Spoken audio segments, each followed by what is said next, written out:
ಮೈಸೂರಿನಲ್ಲಿ ಈಗ ಪಾಪ ಆಟೋದವರಿಗೆ ಗ್ಯಾಸ್ ಸಮಸ್ಯೆ ಆಗಿ ಒದ್ದಾಡ್ತಾ ಇದ್ದಾರೆ. ಓಡಿಸೋಕ್ಕಾಗ್ತಾ ಇಲ್ಲ, ದುಡಿಯೋಕ್ಕಾಗ್ತಾ ಇಲ್ಲ ಅವರಿಗೆ. ಆಟೋ ಗ್ಯಾಸ್ ಅಭಾವ ಈಗ ದೊಡ್ಡ ಮಟ್ಟದಲ್ಲಿ ಆಗ್ತಾ ಇದೆ ಮೈಸೂರಿನಲ್ಲಿ. ಆಟೋ ಗ್ಯಾಸ್ಗಾಗಿ 4ರಿಂದ 5 ಕಿಲೋಮೀಟರ್ ಕ್ಯೂ ನಿಂತಿವೆ ಅಂತ ಆಟೋ 4ರಿಂದ 5 ಕಿಲೋಮೀಟರ್. ಮೈಸೂರಿನ ಧನ್ವಂತರಿ ರಸ್ತೆಯ ಬಂಕ್ ಮುಂದೆ ಸರತಿ ಸಾಲಲ್ಲಿ ನಿಂತಿದ್ದಾರೆ. ರಾತ್ರಿಯಿಂದಲೇ ಕ್ಯೂ ನಿಂತು LPGಯನ್ನು ತುಂಬಿಸಿಕೊಂಡಿದ್ದಾರೆ ಚಾಲಕರು. ಕಾರಣ ಬಹುತೇಕ ಬಂಕ್ಗಳು ಕ್ಲೋಸ್ ಆಗಿವೆ. CNG ಸಮಸ್ಯೆ ಎಲ್ಲೂ ಆಗ್ತಾ ಇಲ್ಲ. LPG ಮಾತ್ರ ಬಹಳ ದೊಡ್ಡ ಮಟ್ಟದಲ್ಲಿ ಸಮಸ್ಯೆ ಆಗ್ತಾ ಇದೆ. 4-5 ಕಿಲೋಮೀಟರ್ ಕ್ಯೂ ನಿಂತ್ಕೊಂಡಿದ್ದಾರೆ. ರಾತ್ರಿಯಿಂದ ಕಾಯ್ಕೊಂಡು ನಿಂತ್ಕೊಂಡಿದ್ದಾರಂತೆ ಗ್ಯಾಸ್ ತುಂಬಿಸ್ಕೊಳ್ಳೋಕ್ಕೋಸ್ಕರ. ಇದು ಮೈಸೂರಿನ ದೃಶ್ಯಾವಳಿಗಳು. ಧನ್ವಂತರಿ ರಸ್ತೆಯ ಬಂಕ್ ಮುಂದೆ ನಿಂತಿರುವಂಥ ಸರತಿ ಸಾಲನ್ನು ನೋಡ್ತಾ ಇದ್ದೀರಾ. ಹೇಗೆ LPGಗೋಸ್ಕರ ಕಾಯ್ಕೊಂಡು ನಿಂತಿದ್ದಾರೆ ಅಂಥೇಳಿ. ಪಾಪ ದುಡಿಯೋ ಟೈಮಲ್ಲಿ ಗ್ಯಾಸಿಗೋಸ್ಕರ ಕಾಯ್ಕೊಂಡು ತಿನ್ನುವಂಥ ಪರಿಸ್ಥಿತಿ ಇದೆ ಅವರಿಗೆ. ಮೈಸೂರಿನಲ್ಲಿ ಆಟೋ ಗ್ಯಾಸ್ ಸಮಸ್ಯೆ ದಿನದಿಂದ ದಿನಕ್ಕೆ ಆಗ್ತಲೇ ಇದೆ. ಇವತ್ತು ಕೂಡ ಮೈಸೂರಿನ ಧನ್ವಂತರಿ ರಸ್ತೆಯ ಬಳಿಯಲ್ಲಿರುವಂತಹ ಆಟೋ ಗ್ಯಾಸ್ ಪಂಪ್ನ ಮುಂದೆ ಅಪಾರ ಸಂಖ್ಯೆಯ ಆಟೋಗಳು ಸಾಲಾಗಿ ನಿಂತಿರುವಂಥದ್ದನ್ನು ಕೂಡ ತಾವೀಗ ಗಮನಿಸ್ತಾ ಇದ್ದೀರಿ.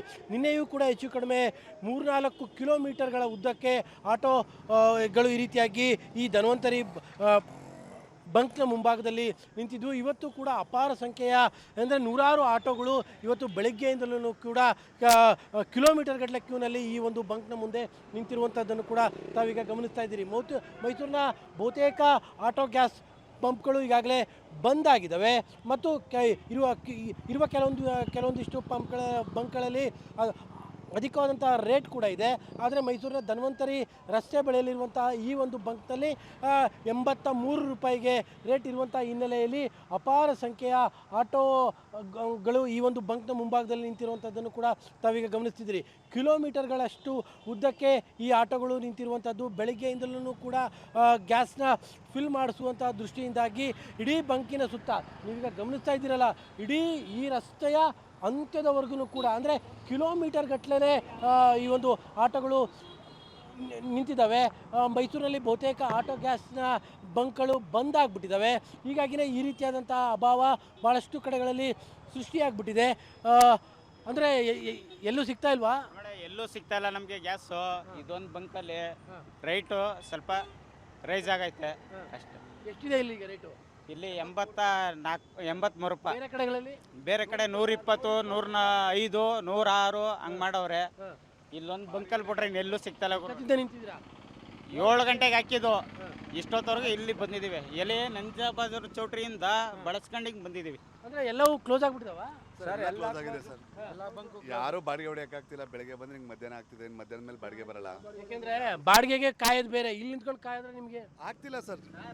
ಸಹಾಯ ಮಾಡಿದ್ರೆ ಈ ಟೈಮಲ್ಲಿ ತುಂಬ ಒಳ್ಳೇದಾಗುತ್ತೆ.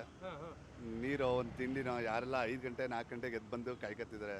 ಕೆಲವು ಜನ ನೈಟ್ ಟೈಮಲ್ಲಿ ಕತ್ತಿದ್ದಾರೆ. ಸಹಾಯ ಮಾಡೋ ದಾನಿಗಳು ಇಂಥ ಟೈಮಲ್ಲಿ ಆಟೋದವ್ರಿಗೆ ಭಾಳ ಪ್ರಾಬ್ಲಮ್ ಆಗ್ಬಿಟ್ಟಿದೆ. ಭಾಳ ಪ್ರಾಬ್ಲಮ್ ಸರ್. ಯಾರು ನಾಶ ಮಾಡೋಕ್ಕಾಗಿಲ್ಲ, ಇದು ಮಾಡೋಕ್ಕಾಗಿಲ್ಲ. ಗ್ಯಾಸ್ ಸಿಕ್ಕಿದ್ರೆ ಸಿಕ್ತು, ಸಿಕ್ಕದೆ ಹೋದ್ರೆ ಇರಲ್ಲ. ಹಂಗೆ ಆಗ್ಬಿಟ್ಟು ಅವ್ರು ಹೆಲ್ಪ್ ಮಾಡ್ತಿದ್ದಾರೆ. ಗೃಹ ಸಂಸ್ಥೆ ಅವರು ಎಲ್ಲರೂ ಕಷ್ಟ ಅರ್ಥ ಮಾಡ್ಕೊತಿದ್ರೆ. ಬಟ್ ಆದ್ರೂ ಭಾಳ ಕಷ್ಟ ಆಗ್ಬಿಟ್ಟಿದೆ. ಖಂಡಿತ ಸರ್. ಏನೋ 300 ರೂಪಾಯಿ ಗ್ಯಾಸ್ ಹಾಕೊಡ್ತೀನಿ ಅಂತ ಹೇಳಿದ್ದಾರೆ. ಅದರಿಂದ ಬಂದು ಈ ಥರ ಒಂದು ಸ್ವಲ್ಪ ಹೆಲ್ಪ್ ಮಾಡಿದ್ರೆ ಸರ್ ಎಲ್ಲ ಕುಟುಂಬಗಳಿಗೆ ಹೆಲ್ಪ್ ಆಗುತ್ತೆ. ಓಕೆ, ಅಂದರೆ ಇವರೆಲ್ಲರೂ ಕೂಡ ಬೆಳಗ್ಗೆ 7 ಗಂಟೆಯಿಂದಲೂ ಕೂಡ ಬಂದಿರುವಂಥದ್ದು. ಯಾಕಂದರೆ ಈ ಬಂಕಿನ ಸುತ್ತ ಕೂಡ ಆಟೋಗಳು ನಿಂತಿದ್ದಾವೆ. ಹೆಚ್ಚು ಕಡಿಮೆ 3-4 ಕಿಲೋಮೀಟರ್ ಉದ್ದಕ್ಕೂ. ತಾವೀಗ ಏನು ನಾನು ಇನ್ನೊಂದು ಭಾಗಕ್ಕೆ ಹೋಗಿ ತೋರಿಸ್ತೇನೆ. ಬಹುತೇಕ ಇಡೀ ಒಂದು ಬಂಕಿನ ಸುತ್ತ ಈ ರೀತಿಯಾಗಿ ಆಟೋಗಳೇ ಸುತ್ತುವರೆದು ಬಿಟ್ಟಿದ್ದಾವೆ ಅಂತಲೇ ಹೇಳ್ಬೋದು. ಅಷ್ಟರ ಮಟ್ಟಿಗೆ ಇಡೀ ಸಾಲಾಗಿ ಆಟೋಗಳು ನಿಂತಿದ್ದಾವೆ. ಯಾಕಂದರೆ ಈ ಒಂದು ಬಂಕ್ನಲ್ಲಿ ಸ್ವಲ್ಪ ರೇಟ್ ಕಡಿಮೆ ಇದೆ.